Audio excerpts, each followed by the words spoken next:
இன்னைக்கு தமிழ்நாடு முழுக்க பரபரப்பா பேசி கொண்டிருக்கிற ஒரு விஷயத்தை குறித்து தான் நம்ம இன்னைக்கு பதிவில் பார்க்க போறோம். எல்லாரும் பாத்தீங்கன்னா தாவேகா தலைவரான திரு விஜய் சார் அவர்கள் அரசியல் பின்புலன் இல்லாதவர், அரசியலை பற்றி அவருக்கு ஒண்ணுமே தெரியாது, இவர் ஒரு தலைவரானா எப்படி இந்த நாட்டை நடத்துவார்னு சொல்லி நிறைய அரசியல்வாதிகள், அது போக சைக்காலஜிஸ்ட், சோசியல் ஒர்க்கர்னு இன்னும் நிறைய பல துறையை சார்ந்தவர்கள் நிறைய கேள்வி எழுப்பி வராங்க. உண்மையிலே அவரால் அதை செய்ய முடியுமா செய்ய முடியாதா அப்படிங்கறத பத்தி தான் இன்னைக்கு பதிவில் நம்ம பார்க்க போறோம். அவரால் இதை செய்ய முடியும் அப்படிங்கிறது தான் இன்னைக்கோட பதிவோட கருத்துங்க. 1971 பிரிசன் எக்ஸ்பிரிமெண்ட் அப்படிங்கிற ஒரு எக்ஸ்பிரிமெண்ட்டை ஸ்டான்ஃபோர்ட் யூனிவர்சிட்டியில பண்றாங்க. இந்த யூனிவர்சிட்டியில என்ன பண்றாங்கன்னா, அந்த யூனிவர்சிட்டிக்கு கீழேயே ஒரு ஹாலை ஜெயில் மாதிரி உருவகப்படுத்தி 24 ஸ்டூடெண்ட்ஸை தேர்ந்தெடுக்கிறாங்க. மனநிலைமையில ஸ்டேபிளா இருக்கிற ஸ்டூடெண்ட்ஸுங்க.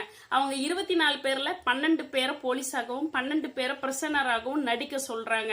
இவங்களுக்கு பிரிசனரோட ரோல் என்ன அப்படிங்கிறது முழுசாக கற்றுக் கொடுக்கப்படவில்லை. இவங்களுக்கு போலீஸோட ரோல், போலீஸ் இப்படிதான் இருப்பாங்கன்றதும் கற்றுக் கொடுக்கப்படவில்லை. ஆனா இவங்களை என்ன பண்றாங்கன்னா, நீங்க போலீஸா நடந்துக்கோங்க, நீங்க பிரிசனரா நடந்துக்கோங்க. இந்த ஆய்வினோட முடிவுல பாத்தீங்கன்னா, போலீஸ் உண்மையாலே ஒரு போலீஸ் எப்படி நடந்துப்பாங்களோ அந்த மாதிரி கம்பீர தோற்றத்துடன், கைதிகள் கிட்ட எப்படி பிஹேவ் பண்ணணுமோ அந்த பிஹேவியரன்ஸோட நடந்து கொண்டதை இந்த ஆய்வு வலியுறுத்துதுங்க. ஸோ பிரிசனர் எப்படி எல்லாம் நடந்துப்பாங்களோ, ஒரு பயந்த சுவாபத்தோடு அந்த போலீஸ் இடத்துல நம்ம எப்படி நடந்துப்பாங்களோ அதன்படி நடந்துகிட்டதை இந்த ஆய்வு வெளிப்படுத்துச்சுங்க. ஸோ இதுல இருந்து நம்ம சயின்டிஸ்ட், நம்ம சைக்காலஜிஸ்ட் என்ன சொல்ல வராரு அப்படின்னு பாத்தீங்கன்னா, சூழ்நிலைக்கு தகுந்த மாதிரி ஒரு மனிதனால தன்னைத்தானே மாற்றிக்கொள்ள முடியும். அவன் சுச்சுவேஷனுக்கு தகுந்தது போல தன்னைத்தான் மாற்றிக்கொள்கிறான் அப்படிங்கறது தான் இந்த சப்ஜெக்ட் சொல்ல வருதுங்க.